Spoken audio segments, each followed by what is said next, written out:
السلام علیکم ورحمۃ اللہ وبرکاتہ۔ محترم سامعین کرام اور ناظرین کرام، جہیز جو ہمارے معاشرے میں، ہمارے سماج میں ایک لعنت بن چکا ہے، ہماری معاشرے کی لڑکیوں کی زندگی کو جہنم بنانے کا ایک اہم ذریعہ بن چکا ہے۔ نہ جانے آپ نے کتنی شادیاں سنی ہوں گی اور دیکھی ہوں گی، اور کتنے گھرانے کو دیکھا ہوگا کہ جہیز کے پورتی نہ ہونے کی وجہ سے شادیاں ٹوٹ گئیں۔ لڑکیوں کی ڈولی جو اٹھنے والی تھی وہ نہیں اٹھی، لڑکیوں کی جو بارات آئی تھی، لڑکیوں کے لیے وہ بارات جہیز نہ ملنے سے واپس چلی گئی۔ اسی وجہ سے اور اسی لعنت کی وجہ سے ہمارے معاشرے میں آج کتنی غریب لڑکیاں ایسی ہیں جو بغیر نکاح کے بیٹھی ہوئی ہیں، جن کے مانگوں میں ابھی تک ان کے مہندی، جن کے ہاتھوں میں مہندی نہیں لگ پائی ہے، اور جن کی ابھی تک تمنا اور آرزو پوری نہیں ہو پائی ہے۔ وجہ یہ ہے کہ وہ غریب ہیں اور جہیز پورا کرنے کے لیے ان کے پاس پیسے نہیں ہیں۔ آپ نے کئی شادیاں ایسی دیکھی ہوں گی، لیکن آج آپ کو ہم ایک شادی کے بارے میں بتلانا چاہتے ہیں جو اجین بڑ نگر میں واقع ہوئی ہے۔ بارات آئی تھی، بارات آنے کے بعد یامین صاحب، ان کے والد شہزادہ نام ہے، وہ لوگ آئے تھے، تو ان لوگوں نے شادی کی جگہ میں جہاں شادی ہو رہی تھی، منڈپ میں ان لوگوں نے جہیز کے سامان دیکھے کہ رکھا ہوا تھا۔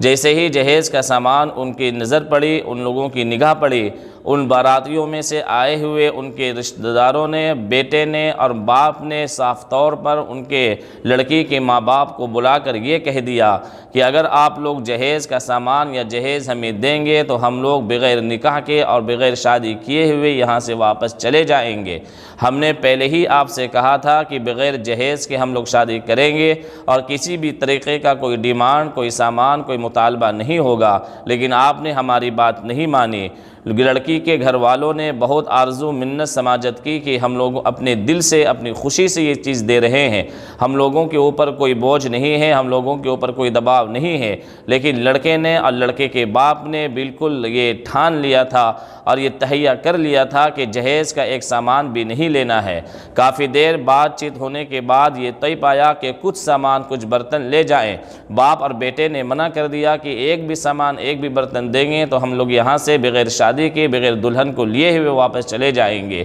بعد میں یہی طے ہوا کہ بغیر جہیز اور سامان کے شادی ہوگی۔ جب شادی ہو چکی، نکاح پڑھا چکے قاضی صاحب، تو لڑکے کے باپ کو، لڑکے کے پتا کو، لڑکے کے باپ کو وہاں کے قاضی نے، وہاں کے معزز حضرات نے بلایا اور کہا کہ آپ کو یہ سیکھ اور آپ کو یہ سبق کہاں سے ملا، آپ کا یہ جذبہ کہاں سے آیا؟ تب انہوں نے کہا کہ میں یہ دیکھتا ہوں، میں ایک غریب گھرانے سے ہوں، میں کھیتی کرتا ہوں، میں کوئی بہت مالدار اور رئیس نہیں ہوں، میں میڈیم فیملی سے ہوں، لیکن میں یہ دیکھتا ہوں کہ جہیز کی وجہ سے نہ جانے کتنی لڑکیوں کی ڈولیاں نہیں اٹھتی ہیں، جہیز کی وجہ سے نہ جانے کتنے ماں باپ کو قرض لینا پڑتا ہے اور پورا سال اور پوری زندگی قرض چکانے میں لگ جاتی ہے، کتنے ماں باپ ٹینشن میں اور ڈپریشن میں چلے جاتے ہیں جہیز کی وجہ سے۔ اس لیے میں خود پڑھا لکھا ہوں اور میرا گھرانہ پڑھا لکھا ہے، میری فیملی پڑھی لکھی ہے، اور میں نے قرآن و حدیث میں اور اپنے علماء سے سنا ہے کہ جہیز ایک لعنت ہے، اور جہیز کی لعنت کے ساتھ ساتھ میں جو یہ سنت والی زندگی ہے، وہ سنت والی زندگی بھی لعنت زدہ ہو جاتی ہے اور اس کی منحوسیت اور بے برکتی زندگی میں ہوتی ہے۔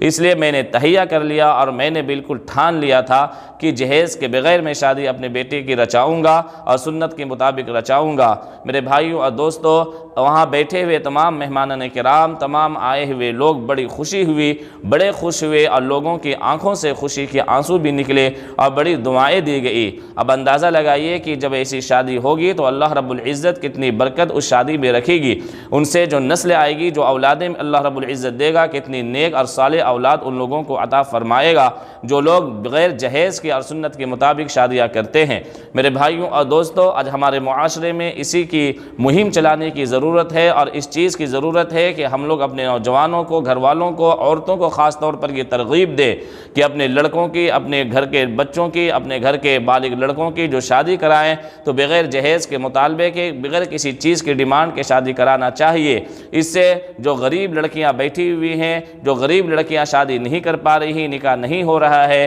انشاءاللہ جہیز کی لعنت ختم ہوگی تو غریب سے غریب لڑکی بھی شادی ہو جائے گی۔ اور جس گھرانے میں 3-4 لڑکیاں پیدا ہو جاتی ہیں، ماں باپ کو پیدا ہونے کے بعد ہی، پیدائش سے شروع ہی سے ٹینشن ہو جاتا ہے کہ ایک بیٹی نہیں، 2 بیٹی نہیں، 3-3 4-4 بیٹیاں ہو گئی ہیں، اب ہم جہیز کہاں سے لائیں گے، شادی کیسے کرائیں گے، خرچہ کیسے اٹھائیں گے؟ اگر ہمارے معاشرے سے ڈیمانڈ کا، جہیز کا اور مطالبے کا، سامان لینے دینے کا، گاڑیاں لینے دینے کا اگر یہ مطالبہ ختم ہو جائے، لین دین ختم ہو جائے، تو دو تین کا، ایک بیٹی کیا اگر 10 بیٹیاں بھی کسی کی ہوں گی اور 8 بیٹیاں بھی کسی کی ہوں گی تو اس کو ذرہ برابر بھی ٹینشن نہیں ہوگا۔ یہی ہمارے نبی صلی اللہ علیہ وسلم کی سنت ہے، اور یہی ہمارے دین کا اور ہمارے شریعت کا، ہمارے قرآن و سنت کا یہ مزاج ہے، قرآن و سنت کا یہ پیغام ہے۔ اللہ رب العزت ہم لوگوں کو سنا قرآن و سنت کے مطابق زندگی گزارنے کی توفیق عطا فرمائے۔ وآخر دعوانا ان الحمدللہ رب العالمین۔